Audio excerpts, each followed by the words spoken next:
కేవలం ఒకే ఒక మూలమంత్రం silence. Silence తోనే మనం కూడా ఇక్కడికి పాల్గొంటారు. కాబట్టి దయచేసి స్టూడెంట్స్ అందరూ కూడా డిగ్నిటీగా మన వెన్నుపూస ఎప్పుడైతే నిటారుగా ఉంటుందో మనం ఎంచుకున్నటువంటి లక్ష్యం కూడా ఈ వైపుగానే వెళ్తుంది. ఎప్పుడైతే డీలా పడిపోతామో, ఎప్పుడైతే వంగిపోయి పగలుతుంది. సో మీరందరూ కూడా ఈ వైపుగానే కూర్చుంటారు అనేసి ఆకాంక్షిస్తూ మరో 5 నిమిషాలు ఈ కార్యక్రమం స్టార్ట్ అవుతుంది. కాబట్టి దయచేసి అందరూ కూడా సహకరిస్తారని ఆకాంక్షిస్తూ ఉన్నాం.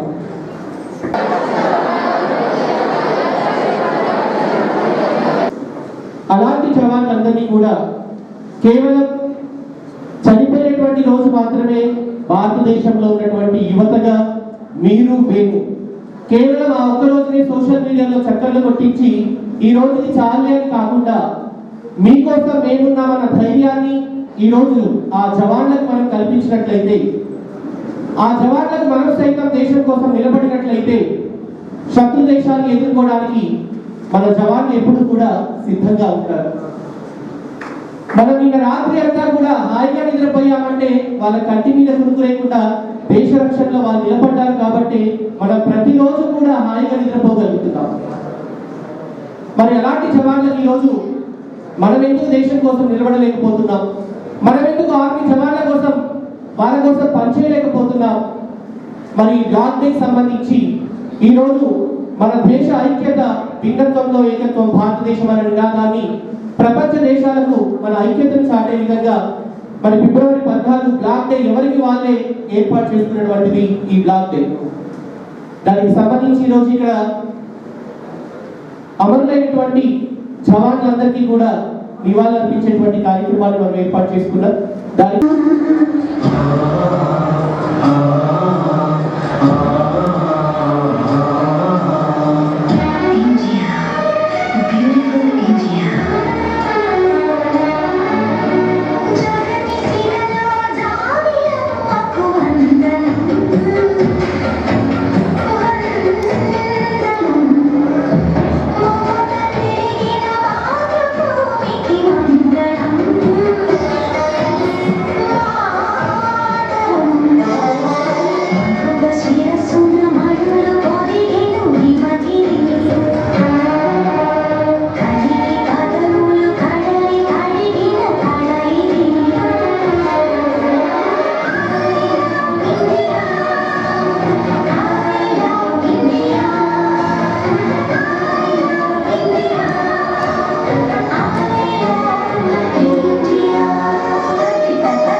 ఇప్పుడు పుల్వామా అటాక్ లో జరిగినటువంటి దాడిలో 43 మంది సైనికులే చనిపోయారు. కానీ ప్రతిరోజు మనకి తెలియకుండా ఎంతో మంది సైనికులు చనిపోతూ ఉన్నారు. నిన్న విజయవాడలో ఒక సైనికుడు, సిఆర్పిఎఫ్ జవాన్ చెందినటువంటి ఒక సైనికుడు చనిపోయి ఉన్నారు. ఇంకొంతమంది వచ్చేసి మంచులో డ్యూటీ చేస్తూ ఉంటారు. వాళ్ళ చేతికి ఉన్నటువంటి 5,000 ఏంటి అంటే ఆ చలిని తట్టుకోలేక వాళ్ళు ఏదైతే కనుక స్వెటర్స్ వేసుకొని ఉంటారో ఆ స్వెటర్స్ లో కూడా ఐసు చేరుకొని ఈ వేలన్నీ కూడా కుళ్ళిపోతాయి. చేతుకున్నటువంటి వేలు కానీ కాలుకున్నటువంటి వేలు కానీ ఆ మంచు పడి ఆ మంచులోనే కూడా వాళ్ళు చనిపోయినటువంటి జవాన్లు ఎంతో మంది ఉన్నారు. ఈ విషయం ఎంతమందికి తెలుసు? ఒక నిమిషం మీరు ఆలోచించండి. భారతదేశంలో పుట్టిన ప్రతి యువతి కానీ ప్రతి యువకుడు కానీ ఒక దేశ జవాన్గా ఎప్పుడైతే ముందుకు వస్తారో ఈ భారతదేశం కూడా సస్యశ్యామలంగా ముందుకు వెళ్ళడానికి అవకాశం ఉంటుంది. మనం చదువుకుంటున్నాం, మనకేమైనా అయితే మన పేరెంట్స్ ఉన్నారు, మనకి సెక్యూర్ గా మన రిలేషన్స్ ఉన్నారు, ఇలా మనకి ప్రతి ఒక్కరు కూడా ఉన్నారు. కానీ మా డాడీ ఎప్పుడు వస్తాడు అనేసి ఒక జవాన్ కూతురు ఎదురు చూస్తూ ఉంటుంది. పండుగ వచ్చింది, మా డాడీ నాకు ఏం తెస్తాడు అనేసి జవాన్ కొడుకు ఎదురు చూస్తూ ఉంటాడు. ఒక్కగాని ఒక కొడుకు ఇంకెప్పుడు వస్తాడు అనేసి ఇంకొక పక్క తల్లి ఎదురు చూస్తూ ఉంటుంది. ఇంకొక వైపు వచ్చేసి రాఖీ పండుగ వచ్చిందంటే ఈసారైనా కనీసం అన్నయ్య నాతో రాఖీ కట్టించుకోవడానికి వస్తాడా రాదా అని ఎదురు చూసే చెల్లి ఇంకొక వైపు ఉంటుంది. అయ్యో నా ఆరోగ్యం క్షీణించిపోతుంది, చివరిసారిగా అయినా నా కొడుకుని చూడగలుగుతానా లేదా అని మరోవైపు తండ్రి ఎదురు చూస్తూ ఉంటాడు. ఇంతమంది ఎదురు చూస్తున్నా కూడా నా దేశం, నా ప్రజలు అని కేవలం 24 గంటలు పనిచేసే ఒకే ఒక్క సేవకుడు ఎవరన్నా ఉన్నారు అంటే అది కేవలం సైనికుడు మాత్రమే. ఒక్కసారి సభాధ్యక్షత వహిస్తున్నటువంటి అల్జాపూర్ శ్రీనివాస్ గారిని మాట్లాడవలసిందిగా కోరుతున్నా. హిందూ యువత అసోసియేషన్ తరఫున అలాగే క్షత్రియ విద్యా సంస్థల కలగలిసి ఈ యొక్క కార్యక్రమం నిర్వహిస్తున్నటువంటి కార్యక్రమానికి ముఖ్య అతిథిగా విచ్చేసినటువంటి degree college principal Shri Pandey గారు, junior college principal Shri Nageswara Rao గారు, ప్రోగ్రామ్ ఒక 45 minutes 1 year మొత్తం 1 hour మొత్తంగా ఇన్వాల్వ్ అయితేనే మనం ఈ కార్యక్రమంలో నివారణలు పెంచడానికి సాధ్యం. Very serious occasion. First of all Hindu యువత అసోసియేషన్కి నా మనపూర్వకంగా అభినందిస్తూ జిల్లాలో అనేక కార్యక్రమాలు పీడిత తాడిత సమాజంలో నిర్లక్ష్యానికి గురై సమాజం ద్వారా ప్రభుత్వం ద్వారా ఏమాత్రంగా కూడా సహకారం సపోర్ట్ లేనటువంటి యొక్క వ్యక్తులకు మనుషులకు మానవీయ కోణంలో ఆ యొక్క సంస్థ గత అనేక సంవత్సరాలుగా సమాజం కోసం నిజామాబాద్ జిల్లాలో పనిచేస్తున్నది. పర్టికులర్ నిజామాబాద్ అరవలో that is an NGO, non governmental organisation.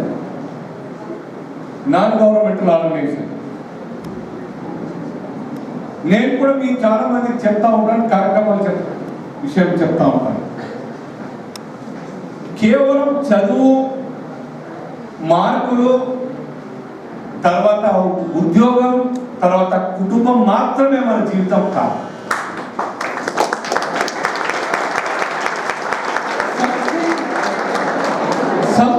Something మన జీవితంలో కొంత భాగం సమాజం కోసం, మన వాల్యుబుల్ టైం సమాజం కోసం అంకితం చేయాలి.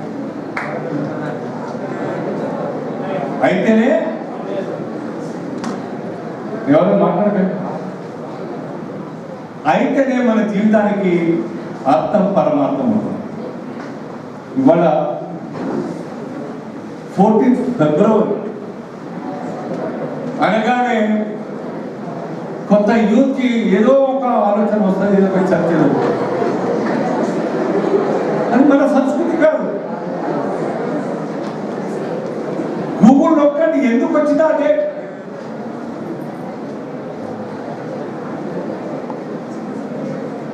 ఆ 14th February ప్రపంచంలో ఎందుకు సెలబ్రేట్ చేసుకుంటూ ఉంటారు. What Indian culture. సో మనం దాన్ని మర్చి పక్కన పెట్టి ఆల్టర్నేటివ్గా ఈ దేశంలో మనం చాలా సంవత్సరాలు మనం పాటిస్తూ వస్తున్నాం. మాతృదేవో భవ, తల్లులు గుర్తు చేసుకోవాలి, మన చెల్లెలు గుర్తు చేసుకోవాలి, మన సోదరి మనులు కుటుంబంలో సమాజంలో ఉన్నవారు వాళ్ళను మనపూర్వకంగా గౌరవించి ప్రార్థించి కొలిచేటువంటి ఒక దినం మాతృదేవో. వి సెలబ్రేట్, దాన్ని ప్రచారం లేదు. రెండోది, రీసెంట్ గా మనకు అందరికి కూడా తెలుసు 14th ఫిబ్రవరి చాలా బాధాకరం రోజు. మన దేశం కోసం అహోరాత్రులు కష్టపడి చలనక వాననక ఎండనక తిండి తిప్పలు లేకుండా బోర్డర్స్ మీద మన దేశాన్ని రక్షిస్తూ మనల్ని రక్షిస్తున్నటువంటి ఒక సైనికుడు సెలవుల మీద వెళ్ళి తిరిగి వచ్చే రోజు రిసీవ్ చేసుకుని వారి యొక్క డెస్టినేషన్స్కి పంపుతున్న రోజు 14th ఫిబ్రవరి మార్నింగ్ ఉదయం 3:30కి స్టేషన్స్ నుంచి ఎయిర్పోర్ట్ నుంచి దిగి డెస్టినేషన్ గురించి ఇచ్చే రోజు. ఇక ఈ రోజు మధ్యాహ్నం నుంచో 10-12 గంటల నుంచో డ్యూటీ ఎక్కుతాను, ఇప్పుడు రేపే డ్యూటీ ఎక్కుతాను, ఒక చేరుకున్నాను అని చెప్పేసి ఒక దిక్కు ఫోన్ చేసుకుంటున్నాను, చేరుకున్నాను అని చెప్పేసి ఫోన్ చేరుతాయి with the span of 1 hour. ఒకే ఒక యువకుడు సూసైడ్ బాంబర్గా తయారై తాను చస్తానని చెప్పేసి చావడానికి సిద్ధపడి దేశ సైనికుల్ని బాంబుగా మారి చంపడం జరిగింది. అనేక మంది చనిపోవడం జరిగింది, 40+. ఇంకా అనేక మంది దేశం కోసం పనిచేసేటువంటి సైనికుల్ని రక్షించడానికి సైనికులు ఏ విధంగా మన దేశం మీద కుట్రలు పంపుతూ ఈ దేశాన్ని అస్థిరత పాలు చేస్తూ ఈ దేశంలోని అమాయక ప్రజల్ని బలిగొంటూ దేశానికి ఛాలెంజ్ ఇస్తున్న యొక్క ఉగ్రవాదులు. పాకిస్తాన్ ప్రేరేపిత ఉగ్రవాదులు వాళ్ళకు సపోర్ట్ గా ఈ దేశంలో ఉన్నటువంటి కొద్దిమంది కుహానా లౌకికవాదులు లేదంటే ఈ దేశంలో వారికి సలహాదారుగా ఉండి మంత్లీ ప్యాకేజీలు తీసుకుంటూ పనిచేస్తున్నటువంటి ఉగ్రవాద సంస్థలకు సపోర్టర్స్ ఈ దేశంలో ఉన్నారు. మీడియాలో కొంతమంది, యూనివర్సిటీలో ప్రొఫెసర్స్ కొంతమంది, పొలిటీషియన్స్ కొంతమంది, అలాగే యూత్లో కూడా కొంతమంది వారి ద్వారా పారితోషికం తీసుకుంటూ డబ్బులు తీసుకుంటూ ఈ దేశంలో మనకు వ్యతిరేకంగా పనిచేస్తా ఉన్నారు. కాబట్టి మనం అటువంటి ప్రమాదాలు వస్తూ ఉన్నాయి. షెల్టర్ ఇస్తూ ఉంటారు, వాళ్ళు తిండి పెడతా ఉంటారు, డబ్బులు ఇస్తూ ఉంటారు. 47 అయిపోయింది పార్టీషన్. వాళ్ళ జాగ్రత్త వాళ్ళు ఉండాలి, మన జాగ్రత్త మనం ఉందాం. మన దేశంలో గత 70 సంవత్సరాలుగా అనేక రంగాల్లో అభివృద్ధి చెందుతా ఉన్నాం. ప్రపంచమే మన దేశాన్ని గౌరవంగా చూస్తున్నది. కేవలం ఒక పాకిస్తాన్ ఈ రకంగా అనేక సంవత్సరాల నుంచి విడిపోయిన తర్వాత కూడా కంటిన్యూస్ గా ప్రచండ యుద్ధం చేస్తా ఉన్నది. మీరు ఎంతమంది ఆ యొక్క విషయాల గురించి అవగాహన చేసుకుంటారా, లేకపోతే ఫాలో అవుతారా, పేపర్ చదువుతారా, గూగుల్ చేస్తారా, ఐ డోంట్ నో. బట్ మీ అందరూ కూడా చెప్తా ఉన్నాం, సామాజిక స్పృహ కావాలి. మన పక్కన ఉన్న వ్యక్తి ఎవరు ఎప్పుడు మన మీద దాడి చేస్తారో తెలియని రీజన్ అటువంటి ఒక పౌరుల్లో, అటువంటి ఒక ప్రజల్లో, అటువంటి యువతలో వ్యక్తి నిర్మాణం కాకపోవడం, దేశభక్తి నిర్మాణం కాకపోవడం. ఏం కావాలా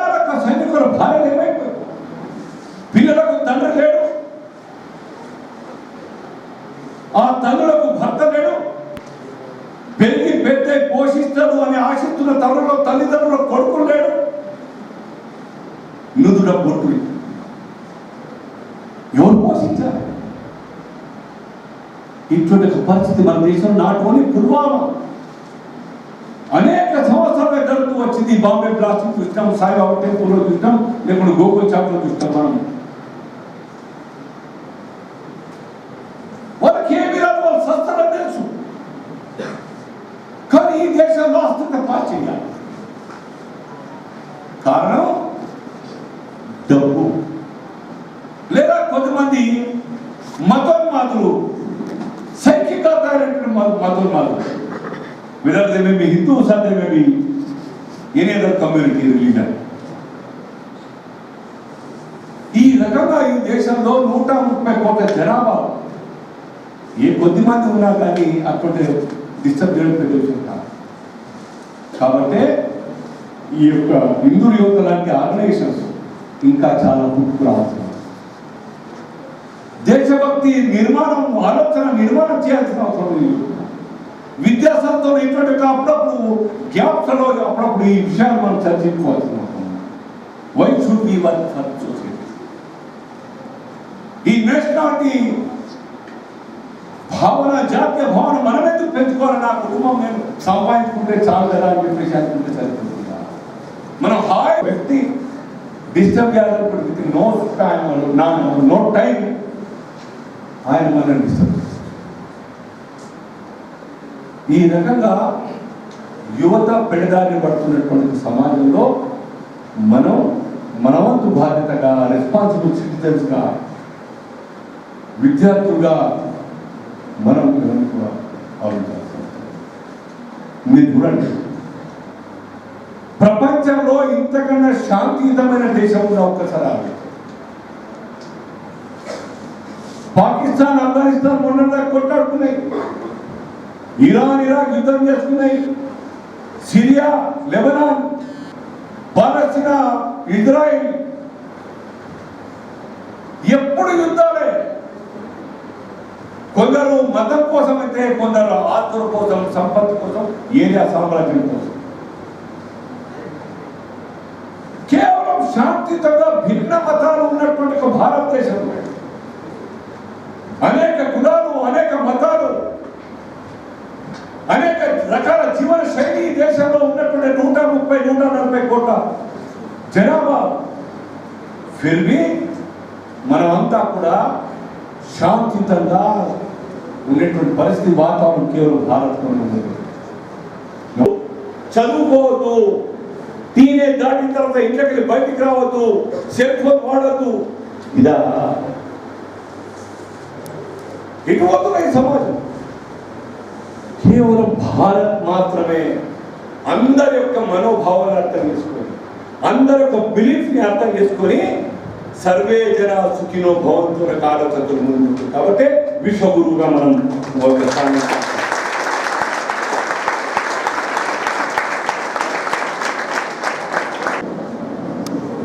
ప్రాణాలు అర్పిస్తా ఉన్నారు. నిన్నాక మనం చూస్తాం, మనం 7 మెంబర్ సైనికులు ఏమైంది, మంచులో మునిగిపోయినారు దేశ రక్షణ కోసం.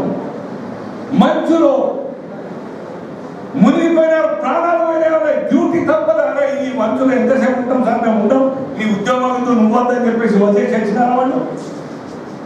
7 సైనిక్స్ కళ్ళ ముందర డ్యూటీ నాది, నేను ఉండాల్సిందే జరుగుతుంటే పాకిస్తాన్ చైనా ఆక్రమిస్తుంది, లోపలికి వస్తుంది.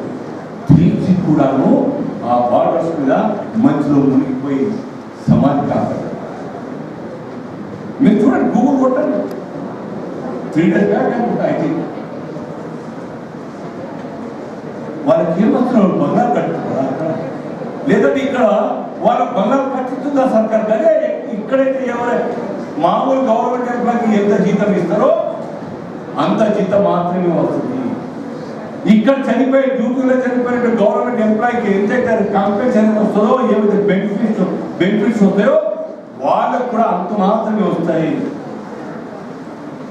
అడిషనల్గా ఏమీ రావు. బట్ ఎక్కడో ఒక చోట ఉద్యోగం పేరు మీద జైన్ కానికి సిద్ధపడి ఉద్యోగంలో జైన్ అయినాడు, ట్రైనింగ్ కలిగినారు. దాని తర్వాత వారి యొక్క ట్రైనింగ్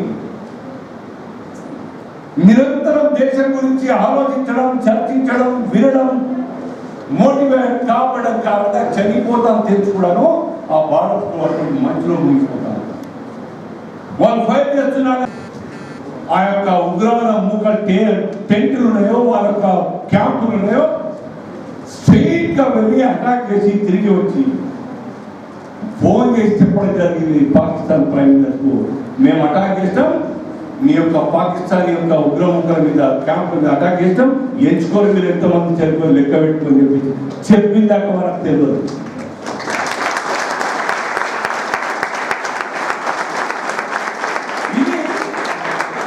ఇది దేశం, ఇది బాధ్యత.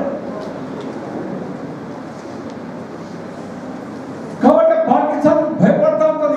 ఇంకా చేసే ప్రయత్నం చేసినా పాకిస్తాన్ చైనా సపోర్ట్ చేస్తున్నా కానీ మనం గట్టిగా, మన నాయకులు, మన యొక్క ప్రభుత్వం గట్టిగా ఉన్నంత కాలం ఆ గట్టి ప్రభుత్వానికి, పక్కా దేశభక్తి ప్రభుత్వానికి మనం కూడాను చేదోడు వాదుగా, మనం దేశభక్తులుగా మనం దేశ రక్షణ కోసం మనం పాత్ర నిర్వర్తించి అటువంటి ప్రభుత్వాలకు సపోర్ట్ చేయాలి.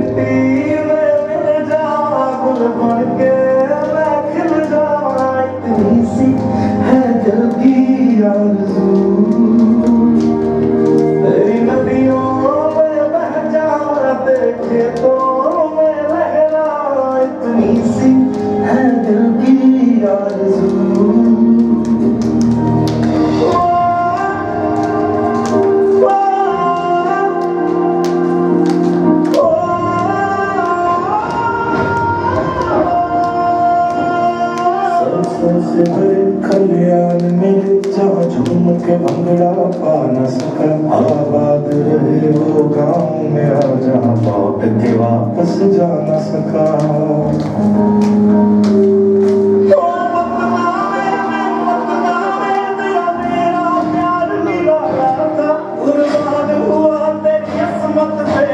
कितना नसीबों वाला था।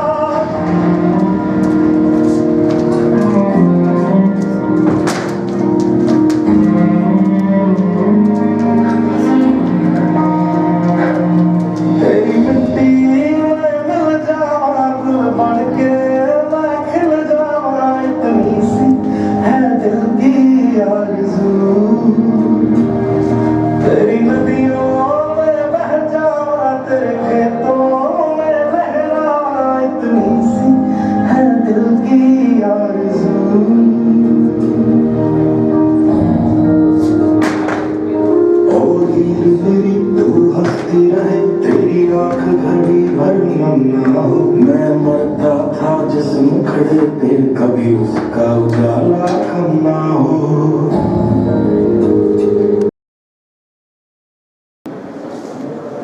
ముందుగా వేదిక మీద ఉన్నటువంటి అతిథులందరూ కూడా నివాళులు అర్పించవలసిందిగా కోరుతూ ఉన్నాము.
हिमाचल यमुना गंगा उज्जल जलधितरंगा तव शुभ नामे जागे सुषमाने गाहे तव जय गाथा जन गण मंगल नायक जय हे भारत भाग्य विधाता जय हे जय हे जय हे जय जय जय जय हे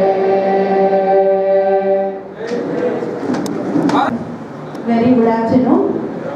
సో ఇంత మంచి programme first of all organise చేస్తున్నందుకు హిందూ యువత ఆర్గనైజేషన్ని మరియు క్షత్రియ ఇన్స్టిట్యూట్స్ వారు ఇంత చక్కటి ప్రోగ్రామ్కి వేదిక అయినందుకు వారిని అభినందించక తప్పదు. మనం ఏదైనా ఊహించుకొని రావచ్చు, లేదా బ్లాంక్ వైట్ పేపర్ లాగా రావచ్చు. ఎలా వచ్చినా కానీ వెనక్కి వెళ్ళేటప్పుడు మనకు కొన్ని జ్ఞాపకాలని తీసుకొని వెళ్ళాల్సి ఉంటుంది. ఈరోజు మనం అలాంటి జ్ఞాపకాలని లైఫ్ మొత్తం మర్చిపోకుండా ఉండేటి జ్ఞాపకాలను తీసుకెళ్లాల్సిన అవసరం ఎంతైనా ఉంది. ఇందాక శ్రీనివాస్ గారు మాట్లాడుతున్నప్పుడు ఆయన ఆ వాగ్దాన్ని చూసి మీ ఇన్స్టిట్యూట్స్కి పర్ఫెక్ట్ లీడర్ అనిపించింది. ఎక్సలెంట్.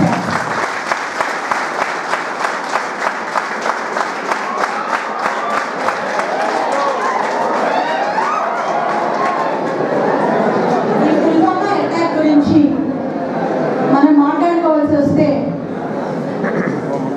శత్రువు ఎటు నుంచి అయినా రావచ్చు, ఎలాగైనా రావచ్చు, ఏ రూపంలో అయినా రావచ్చు. మంది మన వీర సైనికుల్ని కోల్పోయిన ఇన్సిడెంట్. కానీ మనం ఈ అటాక్ నుంచి నేర్చుకోవాల్సింది ఎంతైనా ఉంది. చూడొచ్చు, మనం ప్రతి కంట్రీ ఒక వెదర్లో ఉంటుంది, ఒక అట్మాస్ఫియర్లో ఉంటుంది. మన కంట్రీ అలా లేదు. ఫర్ ఎగ్జాంపుల్ మనం కెనడా తీసుకుంటే ఎప్పుడు కోల్డ్కే అలవాటు అయి ఉంటారు. అరేబియన్ కంట్రీస్ తీసుకుంటే, గల్ఫ్ కంట్రీస్ తీసుకుంటే ఎక్కువగా ఎండని మట్టుకే వాళ్ళు అలవాటు అయి ఉంటారు. మన కంట్రీలో ఒకే టైంలో రకరకాల వెదర్స్ ఉంటాయి. జమ్మూ కాశ్మీర్ తీసుకున్నట్టయితే, సియాచిన్ గ్లేషియర్ తీసుకున్నట్టయితే -15 డిగ్రీస్ నుంచి -43 డిగ్రీస్ వరకు టెంపరేచర్ ఉంటుంది. అస్సాంలో తీసుకున్నట్టయితే 100 పైగా సెంటీమీటర్స్ ఉన్న రెయిన్ఫాల్ కురుస్తూనే ఉంటుంది. ఇటు పక్కన రాజస్థాన్ తీసుకున్న, గుజరాత్ తీసుకున్న ఎండలు తట్టుకోలేని ఎడారి ఎండలు ఉన్నాయి. కింద సౌత్ తీసుకుంటే ఎప్పుడు చూసినా రకరకాల వెదర్స్. కేరళ తీసుకున్నట్టయితే ఎప్పుడు వరదలు వస్తాయో తెలీదు. ఇటువంటి కంట్రీలో సైనికులుగా ఉండడం అంటే ఎంత ఫిట్నెస్ అవసరం ఉంటుంది, వారికి ఎంత ఆరోగ్యం అవసరం ఉంటుంది. అందరూ ఒక ప్లేస్లోనే కూడా వర్క్ చేయరు. వాళ్ళు ఒక్కోసారి ఒక్కో టెంపరేచర్కి అలవాటు పడాల్సి ఉంటుంది. అటువంటి పరిస్థితుల్లో సైనికులు మనల్ని కాపాడుతూ ఉన్నారు. చూసుకున్నట్టయితే ఈ కోవిడ్లో డాక్టర్స్ కూడా మాకు కూడా కొంచెం నేమ్ అండ్ ఫేమ్ రావడం జరిగింది. మమ్మల్ని కూడా కొంచెం సైనికులతో కంపేర్ చేయడం జరిగింది. కానీ కోవిడ్ అనేది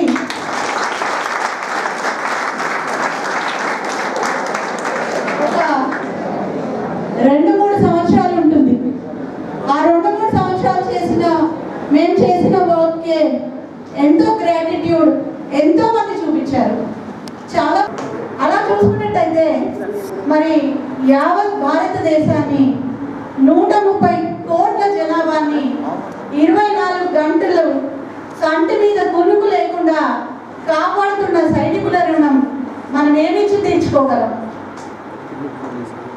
ఒక్కసారి మనసు పెట్టి ఆలోచిస్తే మనం ఎదురు ఏమిస్తున్నాం మన దేశానికి అనేది మనకి అర్థమవుతుంది. ప్రతి ఒక్కళ్ళు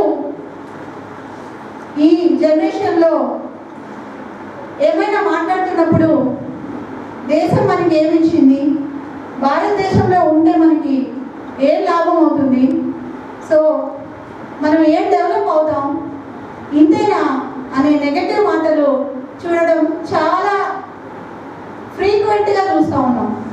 అటువంటి మాటలు ఒక 10 మంది మాట్లాడుతూ ఉన్నట్టయితే ఎక్కువగా టీనేజర్స్ కావచ్చు, స్టూడెంట్స్ కావచ్చు, ఇటువంటి మాటలే మనం ఎక్కువగా వింటున్నాం. ఆ వింటున్నప్పుడు మీరు ఆలోచించండి, మనం వెనక్కి ఏమి ఇస్తున్నాం. ఈ సైనికులు 18 ఏళ్ళకే జాయిన్ అవుతారు. ఓటు హక్కు వచ్చింది అంటే మనం we are eligible to join the army. So 18 ఏళ్ళకి ఇంకా అవగాహన లేని వయసులో మీరు వాట్సాప్ చాటింగ్లో, ఫేస్బుక్లో, ట్విట్టర్లో, ఇన్స్టాలో రీల్స్ చేస్తున్న బిజీగా ఉన్న మీ టైంలో వాళ్ళు 18 ఇయర్స్ వాళ్ళు అక్కడ చేరి వాళ్ళ విధులు నిర్వర్తిస్తున్నారు. ఆ విధులు నిర్వర్తించే భాగంలో ప్రాణాలు కూడా కోల్పోతున్నారు. అటువంటి వారి పట్ల మనం చూపించాల్సింది సానుభూతి కాదు, మనల్ని మనం సంస్కరించుకోవడం, మనం ఎలా మారుతాం అనేది మనం ఆలోచించుకోవాలి. మీరందరూ చదువుకుంటున్నారు, చదువులు వదిలేసి వెళ్ళి ఆర్మీలో జాయిన్ అవ్వండి అని ఎవరు చెప్పరు. మీరు చదువుకోవాలి, మీ తల్లిదండ్రులను సాటిస్ఫై చేయాలి, మీ టీచర్స్తో బాగుండాలి. కానీ at the end of the day మన మనసులో మనకు దేశం పట్ల భక్తిభావం ఎప్పుడు నిరంతరంగా కొనసాగుతూ ఉండాలి. మీరు ఏ పని చేసినా దాంట్లో ఆ భావాన్ని మిస్ అవ్వకండి. ఎంత ఎంజాయ్ చేసినా లైఫ్లో, but at the end of the day కన్న తల్లిని ఎలా ప్రేమిస్తామో మనల్ని కన్న పురిటిగడ్డ అయిన భరత మాతని కూడా అంతే ప్రేమించాల్సి ఉంటుంది.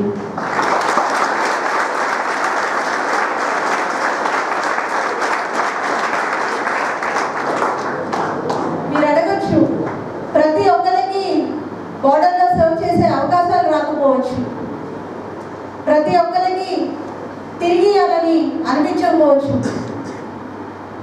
ఈ పరిస్థితిలో మనం ఏం చేయొచ్చు? They are the living examples. Indur యువత వారు లాస్ట్ 4-5 ఇయర్స్ నుంచి వారితో నా జర్నీ కొనసాగుతూ ఉంది. సో ఈ టైంలో మనం షేర్ చేసుకుంటే మీ అందరిలో కూడా ఒక చక్కటి సీడ్స్ గ్రో అవుతాయి, దేశభక్తి ఎడల ఒక మంచి విత్తనాలు నాటుకుంటాయన్న ఉద్దేశంతో చెప్పడం జరుగుతుంది. వీరు ఇందూరు యువత వారు పబ్లిసిటీకి ఎక్కువగా దూరంగా ఉంటారు, ఎక్కువగా మనం చూడము. కానీ రోడ్డు మీద ఎక్కడైనా అనాథలు కనిపించినా, ముసలి వాళ్ళు కనిపించినా, మనం బైక్స్ మీద వెళ్తున్నా, కార్స్ మీద వెళ్తున్నా, నడుచుకుంటూ వెళ్తున్నా మన దృష్టి పడుతుంది. కానీ సెకండ్లో ఆ దృష్టి మరల్చుకొని మనం వెళ్ళిపోతాం. ఇది ప్రతి ఒక్కరు చేసే పని. కానీ వారు అలా చేయరు. ఎక్కడ ఎవరైనా కనిపిస్తే ఖచ్చితంగా వాళ్ళ మీద దృష్టి పెట్టి ఇమ్మీడియట్గా వాళ్ళ దగ్గరికి వెళ్ళి వాళ్ళు మానసికంగా స్థిరంగా ఉన్నారా, అస్థిరంగా ఉన్నారా అని ఫస్ట్ వాళ్ళు తెలుసుకుంటారు. మానసికంగా అస్థిరంగా ఉన్నట్టయితే ఇమ్మీడియట్గా తగిన కేర్ తీసుకొని హాస్పిటల్లో డాక్టర్స్కి చూపిస్తారు. అలాగే ఏమైనా సిక్నెస్ ఉందా, హెల్త్ సరిగ్గా ఉందా అనేది చూసి వారికి అవసరం పడితే మా ఇమ్మీడియట్ ఏ టైం అయినా కాల్ చేస్తారు. మేడం, ఒకళ్ళని ఐసోలేట్ చేశాం, ఒకళ్ళని లొకేట్ చేశాం, హాస్పిటల్కి తీసుకొస్తాం అని అడుగుతారు. ఇమ్మీడియట్గా వాళ్ళని అడ్మిట్ చేసి ట్రీట్మెంట్ చేసి వాళ్ళని మళ్ళీ కొంచెం మంచి పరిస్థితి ఏర్పడిన తర్వాత అనాథ శరణాలయాలు కానీ లేకపోతే కొందరి ముసలి వాళ్ళని, తల్లిదండ్రుల్ని పిల్లలే కావాలని రోడ్డుపై వదిలిపెట్టి వెళ్ళిన సందర్భాలు ఎన్నో ఉన్నాయి.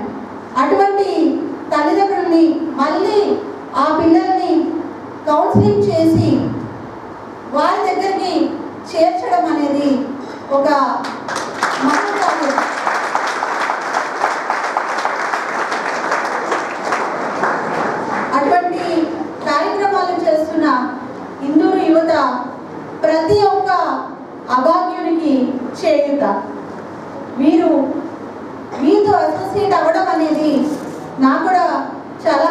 అనిపిస్తుంది.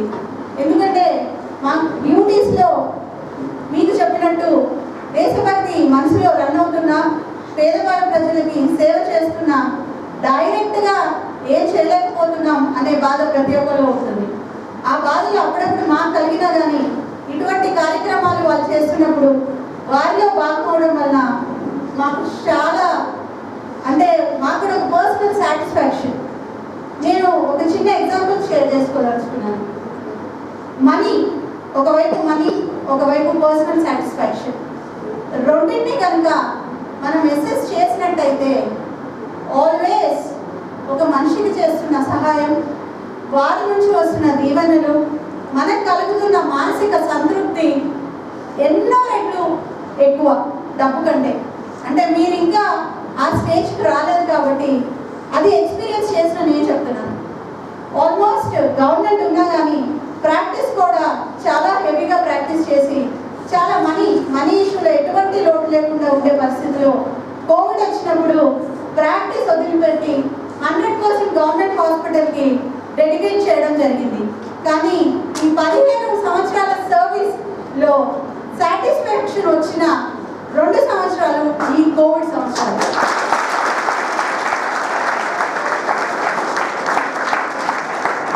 ఈ టైంలో ప్రాక్టీస్ చేస్తుంటే మేబీ ఎన్నో కోట్లు ఎర్న్ చేసి ఉండొచ్చు. కానీ దానికంటే ఇప్పుడు ఈరోజు మీ ముందు నిల్చొని మాట్లాడి నన్ను పరిచయం చేసిన సేవనే సంతృప్తినిచ్చింది. మీరందరికీ కూడా ఈరోజు టేక్గా అదే చెప్తున్నాను. ఎందుకంటే మనీ అనేది అవసరం, అవసరాలకి అవసరమైనంత మనీనే అవసరం. అంతకంటే ఎక్కువ అవసరం ఉన్న మనీ ఉన్నా కానీ ఏం చేయగలుగుతాం? బంగారం అయితే తినలేము, అది మీ అందరూ అర్థం చేసుకుంటారు. సో ఉన్నంతలో సంతృప్తి పడి రిటర్న్ ఇస్తాం. సమాజానికి వెనక్కి ఇవ్వకపోతే ఆల్రెడీ మీకు తెలిసిన ఫేమస్ డైలాగ్ ఉండనే ఉంది, లావైపోతాం. సో అందరూ లావైపోవడానికి రెడీ ఉన్నారా? లేదు కదా. You all should be very well fitness maintain చేయాలి. ఫిట్నెస్ మెయింటైన్ చేయాలంటే you should return something back to the సొసైటీకి వెనక్కి ఇచ్చేయాలి, లేకపోతే అవుట్ అయిపోతారు.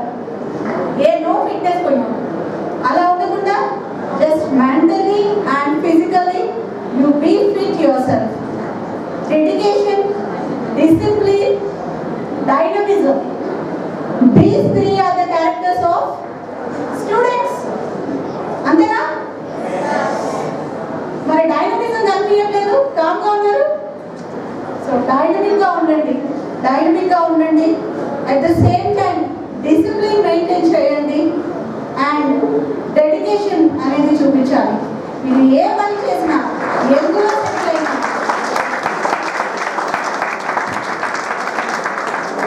Dedication is most important. కొందరు ఫోటోగ్రఫీలో డెడికేషన్ చూపించవచ్చు, కొందరు మూవీస్లో చూపించవచ్చు, కొందరు గృహిణి వంటల్లో చూపించవచ్చు. ప్రతి ఏం చేసినా you should be a dedicated soul to the society. అది మీరు ఎప్పుడు రిమెంబర్ చేసుకోండి. అండ్ ఈరోజు అమర జవానుల్ని గుర్తించుకుంటూ ఆ రోజు 40 మందిని ఒక్కడు ప్రాణాలు తీశాడు. మనం ఎంతమంది ఉన్నాం? 130 కోట్ల మంది ఉన్నాం. మనం తలుచుకుంటే ప్రపంచం ఉంటుందా?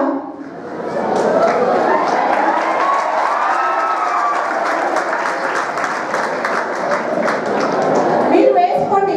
ఒక్కొక్క మనిషి ఒక్కొక్క సైనికుడుగా మారితే, యుద్ధం చేస్తే అసలు ఇండియా తప్ప ఏ కంట్రీ మిగలదు. భారతదేశం తప్ప ప్రపంచ పటంలో ఏ దేశం మిగలదు.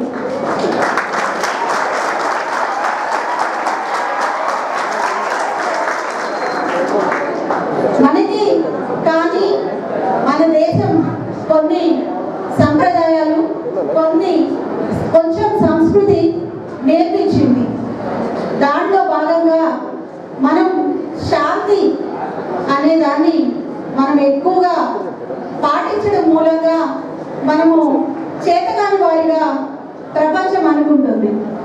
కానీ మనం చూపించాం. పుల్వామా అటాక్ అయిన తర్వాత ఫిబ్రవరి 26న మనం చూపించాం. వాళ్ళ కంట్రీలోకి వెళ్ళి సర్జికల్ స్ట్రైక్స్ చేసి MIG దాడులు చేసి ఏం చేసాం మనం?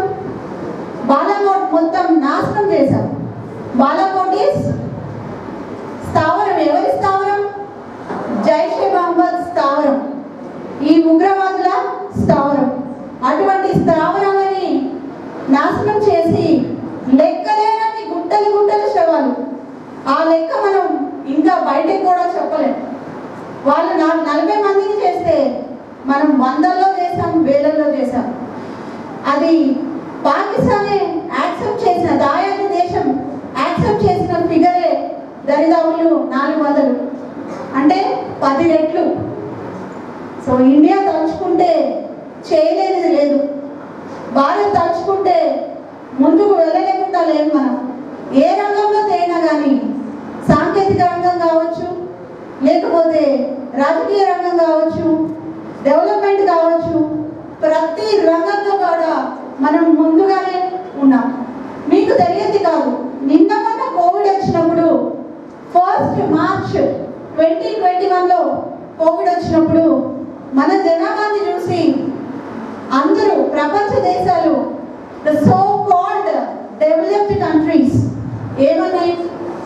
ఇంత పెద్ద పాపులేషన్ ఉన్న కంట్రీ సోషల్ డిస్టెన్సింగ్ ఎలా అవుతుంది, మాస్కులు ఎలా వస్తాయి, వెంటిలేటర్స్ ఎలా వస్తాయి, సో బెడ్లు ఎక్కడున్నాయి, సో మొత్తం ఇండియా సగం జనాభా నాశనం అవుతుంది అని మొత్తం ప్రపంచం ప్రిడిక్ట్ చేసింది. కానీ ఈరోజు ఏమైంది? మనమే ప్రపంచానికి వ్యాక్సిన్ ఎక్స్పోర్ట్ చేస్తున్నాం. దట్ ఈస్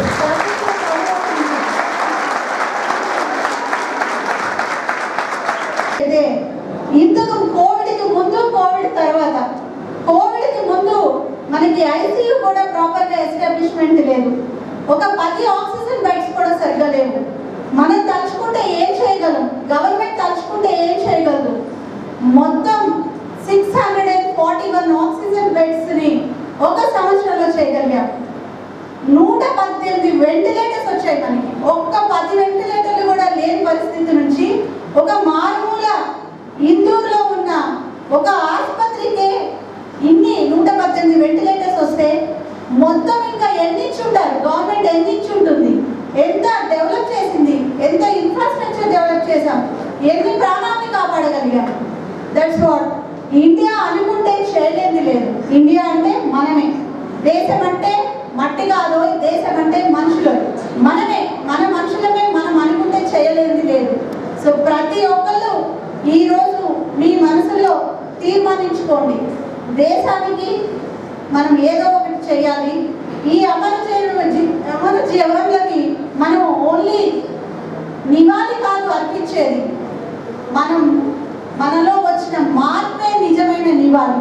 సో ప్రతి ఒక్కరు ఈరోజు కొంచెం థింక్ చేయండి, మార్పు తెచ్చుకోండి మీ బిహేవియర్లో. ప్రతి ఒక్కరు మళ్ళీ డెడికేటెడ్గా వర్క్ చేయండి. అండ్ కథం కథం కలుపుదాం, పదం పదం కలుపుదాం, చేయి చేయి కలుపుదాం, ముందుకు వెళ్దాం. అండ్ ప్రపంచానికి చాటుదాం భారతదేశాన్ని మించిన మేటి దేశం లేదని. Thank you so much Hindu యువత అండ్ క్షత్రియ ఇన్స్టిట్యూట్స్ నాకు ఇంత మంచి అవకాశాన్ని కలిగించినందుకు థ్యాంక్స్ అలాట్. ఎవరైతే వృద్ధాప్యంలో తల్లిదండ్రులు రోడ్ల పడి వదిలేయకుండా చంటి పిల్లల వృద్ధాప్యంలో ఉన్నటువంటి తల్లిదండ్రులు కూడా పిల్లలుగా భావించిన పిల్లలు ఎవరైతే ఉంటారో వాళ్ళు కూడా నిజమైనటువంటి సైనికులే అనేసి వేదిక ద్వారా మీ అందరికీ, మీ తల్లిదండ్రులకి ఈ విషయాన్ని తెలియజేయవలసిందిగా కూడా కోరుకుంటూ మీకు ఒక చిన్న మెసేజ్ కూడా ఈ వేదిక ద్వారా అందించాలనుకుంటున్నాను. మెయిన్ గేట్ దాకా కూడా నలుగురిని శాండ్ తీసుకొని, దోసెట్లో ఇసుక తీసుకొని మెయిన్ గేట్ దాకా రమ్మని చెప్పేసి టాస్క్ ఇచ్చేసి నాగేశ్వరరావు సార్ గేట్ దగ్గరికి వెళ్ళిపోయారు. సో నలుగురు స్టూడెంట్స్ కూడా లైన్ గా నిలబడినారు. ఫస్ట్ లో ఉన్నటువంటి అమ్మాయి ఎవరైతే ఉందో రెండు చేతుల నుంచి కూడా ఇసుక తీసుకుంది, శాండ్ తీసుకుంది. ఎందుకంటే గురువుగారు చెప్పారు కాబట్టి ఆ గురువుగారు చెప్పినటువంటి మాటలో ఏదో పరిమార్థం దాగి ఉంటుంది. ఆ మాటను మనం వినాలి స్టూడెంట్స్ గా. కాబట్టి ఆ అమ్మాయి రెండు చేతుల్లో కూడా ఇసుక తీసుకొని ఉంది. రెండో లైన్ లో ఉన్నటువంటి అమ్మాయి ఎవరైతే ఉందో కేవలం ఒక చేతిలో మాత్రమే శాండ్ తీసుకొని ఉంది. ఇక థర్డ్ ఉన్నటువంటి అబ్బాయి ఎవరైతే ఉన్నారో రెండు జేబుల్లో చేతులు పెట్టేసుకొని ఉన్నాడు.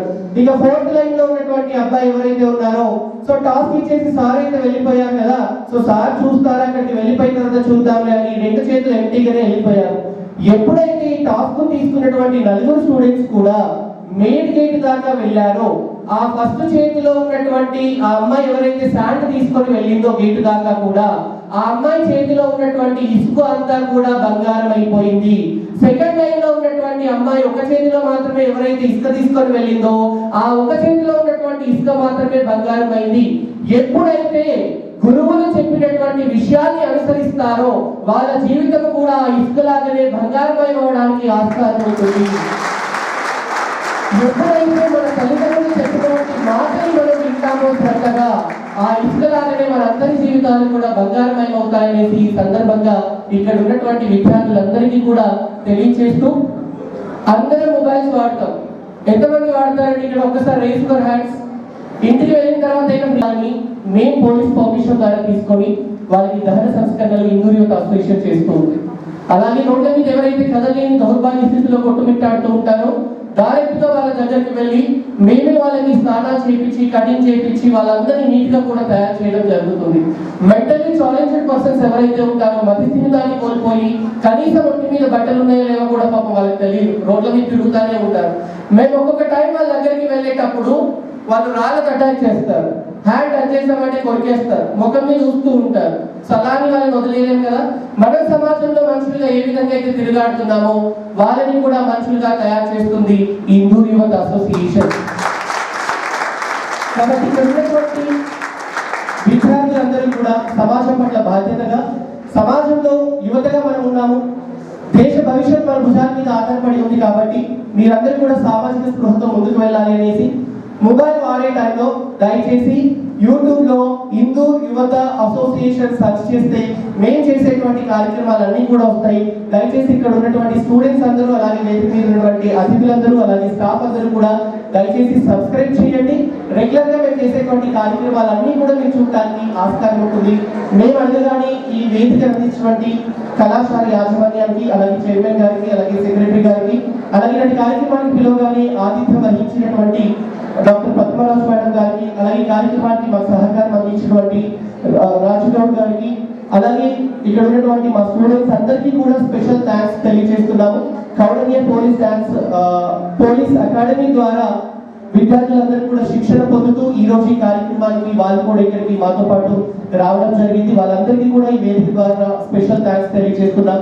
అలాగే ఈ కార్యక్రమం మొదట్లో చక్కటి దేశభక్తిని చాటే విధమైనటువంటి పర్ఫార్మెన్స్ ఇచ్చినటువంటి చిన్నారి కామాఖ్యకి కూడా ఈ వేదిక ద్వారా అభినందనలు తెలియజేస్తూ ఈ కార్యక్రమాన్ని ఇంతటితో ముగించుకుంటూ సెలవు తీసుకుంటున్నాను. సర్వేజన సుఖినో భవంతు. ధన్యవాదాలు.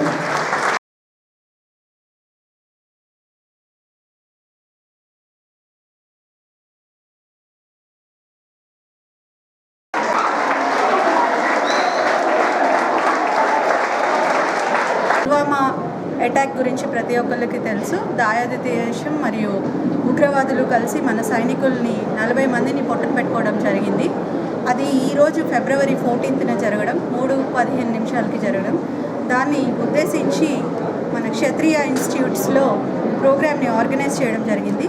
ఇందూరు యువత అధ్యక్షతన ఈ ప్రోగ్రామ్ అరేంజ్ చేశారు. సో పిల్లలందరూ, స్టూడెంట్స్ అందరూ పార్టిసిపేట్ చేయడం జరిగింది. సో ఈ ప్రోగ్రాంలో మరణించిన అమర జవాన్లకి మనం నివాళి అర్పించడం కూడా జరిగింది. అండ్ ఒక స్కిట్ కూడా వాళ్ళు పార్టిసిపేట్ చేశారు. దాంట్లో మనకి రోమాలు నిక్కబొడుచుకున్నట్టుగా ఒక డెడ్ బాడీని తీసుకొని, ఒక జవాన్ డెడ్ బాడీని తీసుకొని లోపలికి తీసుకొచ్చిన సన్నివేశాన్ని మనం మర్చిపోలేము. అది హృదయాలకి హత్తుకునేలాగుంది. రియల్గా మనం చూసినట్టుగానే అనిపించింది. పిల్లలు చాలా బాగా చేశారు. అండ్ ఇన్స్టిట్యూట్స్ అధిపతి అయిన శ్రీనివాస్ గారు మంచి సహకారాన్ని అందించి ఈ ప్రోగ్రామ్ సక్సెస్ అయ్యేటట్టు చేశారు. అండ్ పిల్లలందరికీ కూడా మేము మంచి మెసేజ్ పాస్ చేయడం జరిగింది. దేశభక్తిని నరాల్లో జీర్ణించుకొని దేశం మనకేమిచ్చింది అనే కంటే దేశానికి మనమేమి ఇచ్చాం తిరిగి అనేది గుర్తుంచుకొని మనం తిరిగి ఇవ్వాల్సిన తరుణం ఆసన్నమైంది అని స్టూడెంట్స్ అందరికీ కూడా తెలియజెప్పడం జరిగింది. ఇంతటి చక్కటి ప్రోగ్రాంలో పార్టిసిపేట్ చేసినందుకు అండ్ చాలా బాధాతప్త హృదయంతో పార్టిసిపేట్ చేశాము. కానీ ఇది ఒక బాధ్యతగా ముందుకు తీసుకెళ్లాల్సిందిగా స్టూడెంట్స్కి ఒక మెసేజ్ ఇవ్వడం జరిగింది. ఆధ్వర్యంలో ఆర్మూర్లో ఉన్నటువంటి క్షత్రియ గ్రూప్ ఆఫ్ ఇన్స్టిట్యూషన్లో ఈరోజు పుల్వామా అటాక్ జరిగి ఇది 4వ సంవత్సరం. అమరులైనటువంటి వీర జవాన్లందరికీ కూడా ఈరోజు నివాళి కార్యక్రమాన్ని ఏర్పాటు చేయడం జరిగింది. ఇది ఏదో ఒకరోజు పాటు నివాళులు అర్పించేటువంటి కార్యక్రమం కాదు. ఈరోజు దేశం కోసం మనం అందరం కూడా నిలబడాల్సినటువంటి అవసరం ఉంది. యువతగా అది అందరి బాధ్యత కాబట్టి ఈరోజు ఈ యొక్క కార్యక్రమాన్ని ఏర్పాటు చేసుకోవడం జరిగింది. కాబట్టి ప్రతి ఒక్కరు కూడా ప్రతిరోజు కూడా మననం చేసుకోవాల్సినటువంటి అవసరం ఉంది. ఎందుకంటే ఈరోజు వాళ్ళు బార్డర్లో కష్టపడుతున్నారు కాబట్టి ఈరోజు మనకి 5,000 లోపలికి పోతున్నాయి. సురక్షితంగా మనం అందరం కూడా రోజుల్ని గడుపుతున్నాం. కాబట్టి ఈరోజు సైనికులందరికీ కూడా ఎవరికి వారి కార్యక్రమాన్ని చూస్తున్న వాళ్ళు సెల్యూట్ చేస్తూ నివాళులు అర్పించాలనేసి హిందూ యూత్ అసోసియేషన్ పక్షాన కోరుతూ ఉన్నాం.